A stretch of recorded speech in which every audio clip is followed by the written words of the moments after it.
हे जे खातं जे आहे ते मुळात जेलमध्ये गेलेले आकाश चालवत होते. आमच्या जिल्ह्याचे कृषी मंत्री चालवत नव्हते.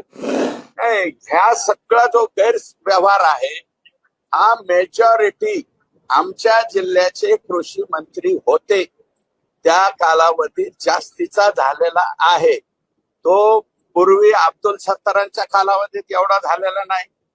त्याच्यानंतर आताचे जे शिक्षण मंत्री आहेत त्यांच्या कालावधीत झालेला नाही. आणि माझं तर स्पष्ट मत आहे की मी काही नावं घेतलेली तिथं काल.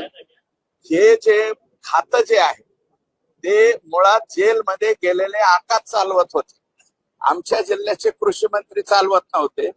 या कृषी खात्यातले अधिकारी, पीक विमा कंपन्यांचे अधिकारी, कृषी निविष्ठावाले अधिकारी यांची पुढे पुढे हिंमत एवढी झालेली आहे की एकनाथ शिंदे साहेब मुख्यमंत्री असताना मुख्यमंत्र्याची खोटी सही हाणून पत्र आणलेलं आहे.